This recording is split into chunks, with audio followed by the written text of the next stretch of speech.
masaya ako na tayo ay nagkita-kita ngayon. Alam ko na ang Kabaka ay maraming naidulot na kaligayahan sa inyong puso. So, gusto kong paratingin sa inyo na kayo ay aking mahal. Masaya tayo sa ating 29th anniversary ng Kabaka. Una, isang mainit at magandang hapon po sa inyo lahat. Napakainit, pero sa kabila, tinitiis niyo po yung init. Dahil ano ba naman yung init kung magkakasama tayo, di ba? Mas pinapainit natin ng pagmamahalan. Dahil yun po ang naging pundasyon ng Kabaka. Bagamat, sabi nga, hindi kayo bahagi ng unang distrito, hindi naman po nagsasara yung aming puso. Ang aming tahanan, alagaan yung sarili ninyo dahil next year, 3 dekada na po tayo. Diyos ko! 30 years, napakahabang panahon. At binanggit ko na rin noong nakaraang taon. Ang tao, tumatanda, pumapanaw, nag-move on. Pero ang isang organisasyon na matibay ay forever.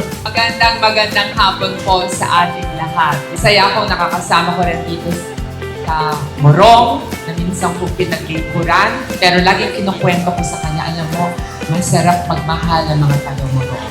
Sa ating mga kapatid sa Kabaka, magandang hapon po! Bagamat hindi na bahagi ng unang distrito ng Bataan ang Morong, hashtag, katulad na ng ipinangako ko, hindi magbabago. Patuloy na bukas ang ating tanggapan sa aming tahanan sa Orani. Tulad po ng aking sinasabi, miss na miss ko kayo.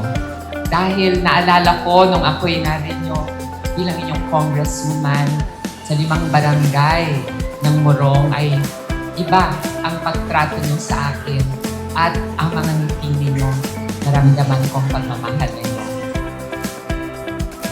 Masaya po ngayong hapon dahil sa bayan ng Morong, walang pangit, lahat maganda. Kaya naman po, Happy Women's Month and Happy 29th Founding Anniversary sa kababaihan ng Morong sa Kabaka. Na-miss nyo ba kami?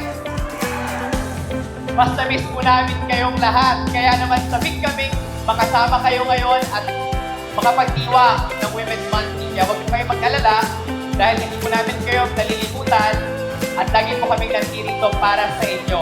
Wala man po kayo sa unang distrito, lagi naman kayo nasa puso't isipan naming mga taga-unang distrito. Maraming salamat po. Happy Women's Month and Happy 29th Founding Anniversary. God bless you all po.